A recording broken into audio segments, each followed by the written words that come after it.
She being an empath, she had to realize her strengths and her weaknesses, because narcissists would tend to cling to her. Narcissists would tend to love being around her because they always can take. They always can get something from you. And if you're not careful as an empath, you will literally deteriorate and give so much of yourself that you don't even have enough for your own self. You can't even pick your own self up. What's good, everybody? It's AmandaSpeaks. What's good? What's poppin'? What's good, Mandy Squad? So first of all, if you're new to my channel, you haven't heard about AmandaSpeaks, you have no clue who Mandy Squad is. Baby, what are you doing? Anyway, we're happy that you made it to this video. We're happy that you made it to this channel. If you want to become a part of this amazing family, all you gotta do is hit that subscribe button right there. Hit the bell button beside it so you don't miss any further videos. And without further ado, let's hop into this video. Today, guys, we're gonna be talking about empaths. And I know a lot of persons may not be familiar with empaths. A lot of persons may not know what they are. And a lot of persons are oftentimes subscribed to being just overly sensitive and too emotional, when the truth is they just may be an unnurtured empath. So let's define what is empathy. So according to Hodges and Myers in the Encyclopedia of Social Psychology, empathy is often defined as understanding another person's experience by imagining oneself in that other person's situation. One understands the other person's experience as if it were being experienced by themselves, but without the self actually experiencing it. So basically what that's saying is, if you're in a low place, if you're in a dark pit, the person will literally come down to your level, come down to that pit, and would actually go through the emotions, the process, and actually putting themselves in your shoes as though it is themselves going through it. But at the end of the day, they themselves know that they're not going through it, so they try not to take it onto themselves completely. I know that kind of sound confusing, kind of sound complicated, like what did you just say? So for example, you're going through grief. An empath can feel your feelings. They can understand, not just having the knowledge of it, but actually putting themselves in that position with you and going through the grieving process, going through it, but not allowing it to become who they are. So the other thing we're going to define is the difference between empathy and sympathy. So what I was reading, it was saying it's more of not only seeing it from your perspective, but seeing it from theirs. So a lot of times we hear people say, I understand how you feel, or I know exactly how you feel. And while it is that you can understand and have the knowledge of the emotions that I'm going through, to actually go through it with me is a totally different thing. So it's not that I know how you feel, but rather I feel how you feel. That's really the difference.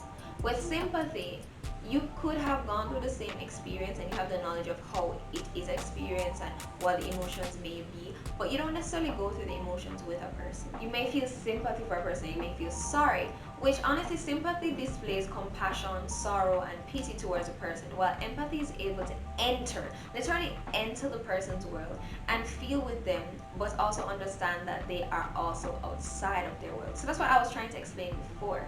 So they are the source of help and comfort for them, but they also know that they are outside of that world. They can go through the processes with you without making it themselves, without literally, it's putting themselves in your shoes, but understanding that they are also outside of your world. That apart from what's going on right here and all the emotions and energy that I'm feeling, I'm still outside of all of this. So it's therefore not being consumed by the issue, but being a hand and being the source of help for the individual or individuals going through those emotions. Hope that makes sense for you. So who is an empath? We basically just explained it. They're persons who are able to feel all the emotions that another person is going through.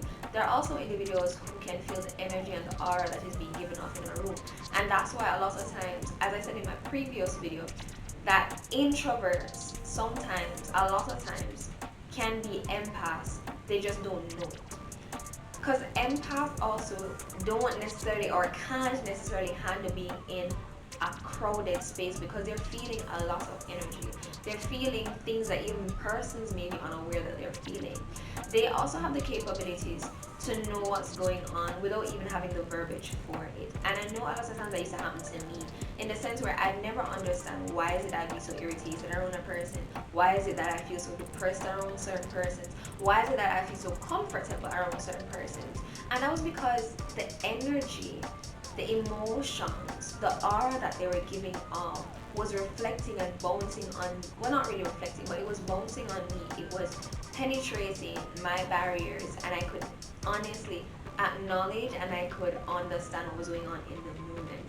And that's why sometimes it's so hard to be in an area full of people, like large crowds, because it can be emotionally draining for empaths, especially if you don't know what guards to put up and what barriers to have for yourself. It can easily be draining, and you're going to seem moody, you're going to seem overly sensitive. Empaths are also persons, you might be at like funerals, they don't really know the person, they don't know the person, but somebody start bawling, and all of a sudden they start bawling, so they start tear up. If they're not being overly sensitive, but if you're an empath, you literally can sense the energy and the emotions that another human being is going through. And honestly, that's a gift. I'm sorry, that is a gift from the Lord.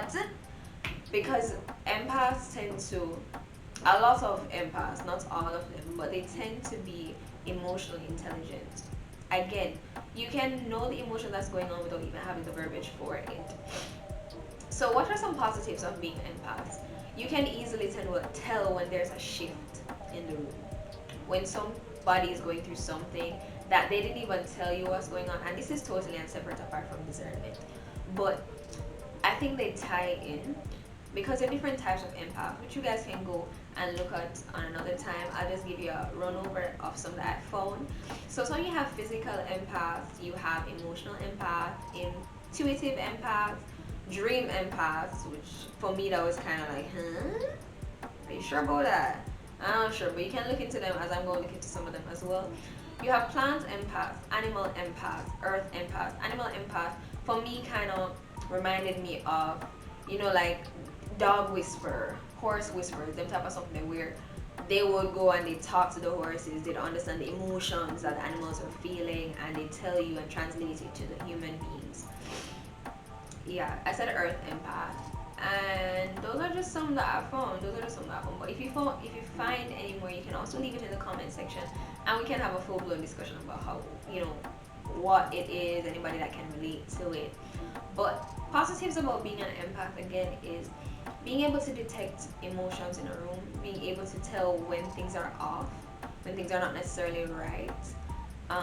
When something's going on with your friend, even if they're not willing to acknowledge it, or they don't even know that they're feeling the emotions, but you're feeling the emotions for them. So that's a positive, because it also allows you to gauge the room, gauge who you're speaking to. If you're speaking to somebody and you pick up that they're aggressive, they have aggressive tendencies or anger issues, you can gauge how you speak to them, and you know what type of language to use and what not to use, what word may trigger them and what may not trigger them. You can also tell when something is about to happen by just a sudden shift in the atmosphere, sudden shift in their eyes, their tone. We're very specific. I'll put it that way. Like, we're very specific. Empaths are very specific, and it's easy for them to tell when there's a shift and when the atmosphere is not what it used to be. That's one of the positives as it pertains to like friendships, relationships. You can also tell when somebody's hurt. You can tell when their emotions are literally overwhelming them, or they may be going to a depressive state. You can tell when they're anxious, like just the different emotions on the emotional sphere. You can tell when something like that is happening. Again, as an empath though, you have to have barriers, you have to have boundaries, you have to have guards, because you'll allow projections of other person's emotions to become you if you don't know how to protect yourself. So just as how we talked about them understanding that they're outside, or rather we're outside of their world, the person that's going through their issues or their emotions, there are also unnurtured, uncultivated empaths, people who don't even understand or even know that they are empaths. They just think that they're overly sensitive, that everything affects them, and they're moody, and they just need time for themselves. What happens is, if you don't put barriers up to protect yourself from being consumed by the emotions, you literally take on all of the emotions the other person or persons are feeling, and that is sometimes what causes the moodiness. You'll allow persons' projected emotions to become yours, to become who you are. And that is one gate, one barrier that has to be set, where there's an understanding that I understand what you're going through. Like literally, I understand what you're going through. I'm feeling everything you're feeling, especially if you're a physical and you're emotional empath. I'm feeling everything you're feeling. For physical empaths, I think when I was reading, they were basically saying that they can take on the physical symptoms of another person. So you feel sick. If I'm around you long enough, I'm gonna start to feel sick too. If you are in pain, I'm gonna start feeling some pain too. Those are, I've never really been that empath. If you are, comment down below, let me know how that feels. But emotional empath is something I can definitely relate to. And it's not until I got older that I understood what it meant and the power that is in it, but also the detrimental side of it. You have to be able to go through with somebody, but also realize that you're outside of that somebody.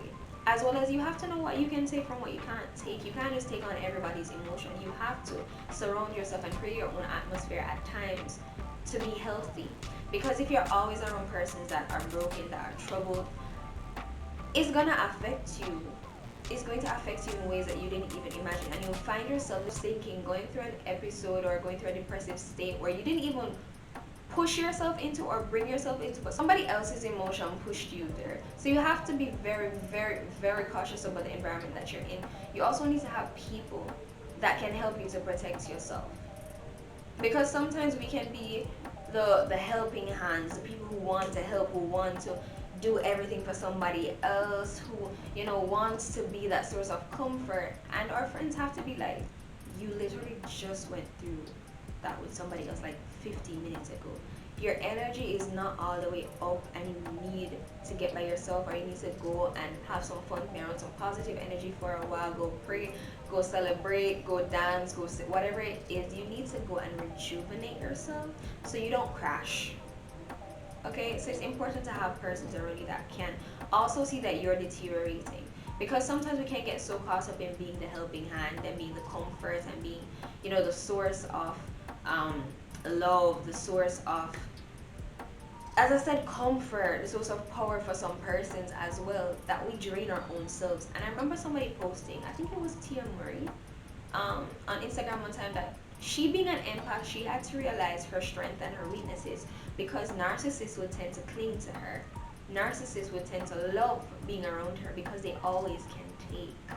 They always can get something from you. And if you're not careful as an empath, you will literally deteriorate and give so much of yourself that you don't even have enough for your own self.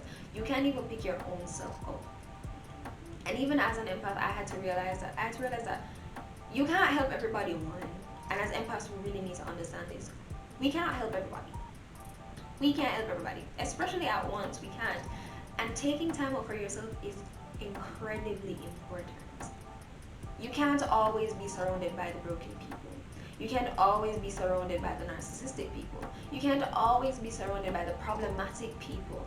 You can't always be surrounded by the persons that have an issue. You have to have a balance.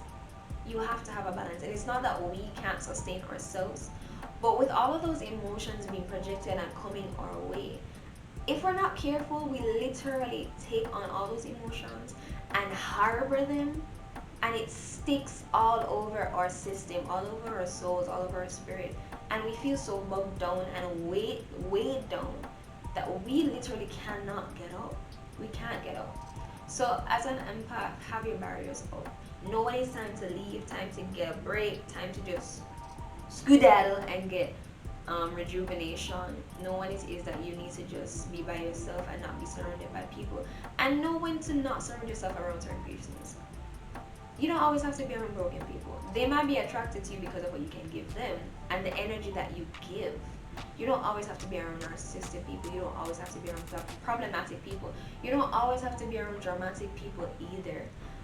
Always have persons in your circle and around you that are emotionally intelligent, because they can help you as well to maneuver through this. They can help you to understand your strengths, understand your weaknesses, understand when it is enough, and understand when you need to do more. And as an empath, you're always learning. It's literally never stop learning. You're always learning about your emotional intelligence. You're always learning how to respond to people. You're always learning how to respond to yourself and how to take care of yourself. You're always responding to people's needs. You're always responding to traumas. You're always responding. And because you're doing this, you have to now learn how to respond. You're also learning a bunch of stuff when it comes to information and people. You literally have to learn interpersonal skills. You have to learn interpersonal dynamics. You have to learn group dynamics. You have to learn psychology. It's a lot as an empath, but you're a beautiful soul, because empaths are also very, very kind people, giving people, caring people. They are the type of person that will put their needs, they'll put your needs, sorry, they'll put your needs above their needs, and they're always wanting to help. Like, their heart literally is so kind and so big, so that even though persons hurt them, they still want to help.